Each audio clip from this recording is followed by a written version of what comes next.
Having visited the Bataan Death March Trail to honor our brothers who suffered and those who fell, my family and I returned to Manila, where we would visit the final resting place of those who not only died in the Bataan Death March and POW camps, but those who died fighting in the Philippines and the rest of the Southwest Pacific Islands. It was well past noon when we got to the Manila American Cemetery.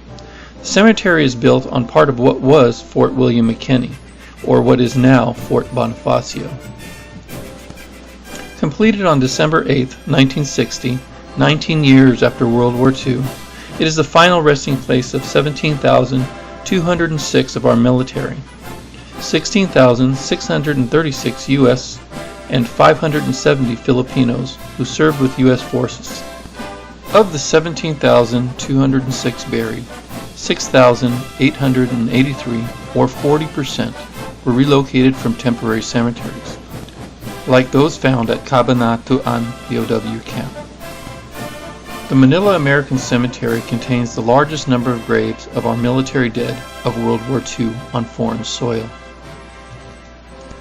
But I did not write this to tell you the history of the Manila American Cemetery. I write to honor my brothers who paid the price for the freedoms we have today, and to share with you my thoughts and feelings. We entered the Manila American Cemetery on a sunny and warm afternoon.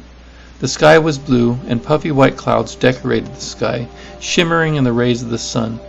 I was immediately beset by the sheer number of grave markers that surrounded the memorial structure. My eyes were watering, and the crosses and stars of David seemed to blur. So many of my fallen brothers, too many lost, were my only thoughts.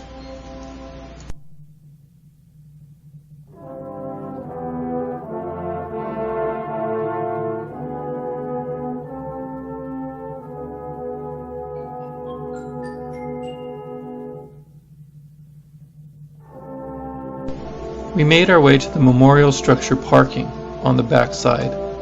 The memorial structure is made of two hemicycles, with a tower in its south end, which is the Memorial Chapel, and to the north, the Central Mall. The center is a circular grassy area with two flagstaffs.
As you approach the rear facet of the tower that houses the chapel, there is an inscription that reads, "Take unto thyself of the Lord the souls of the valiant."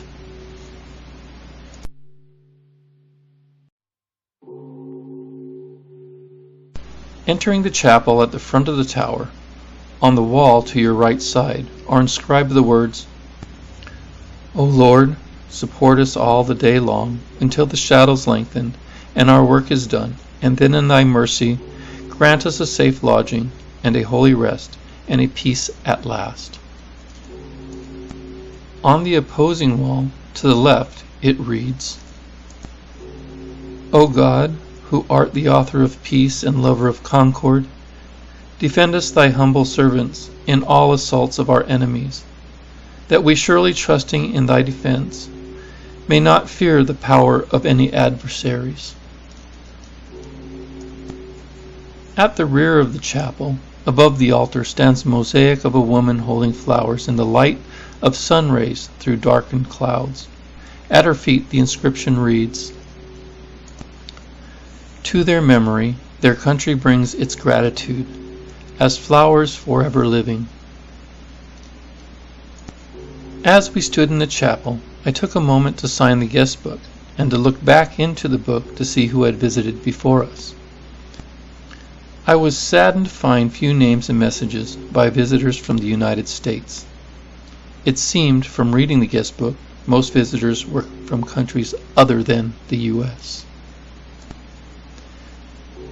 Before leaving the chapel, my father went back to the guest book to see what I had written. I wrote simply, "We remember. Hoorah."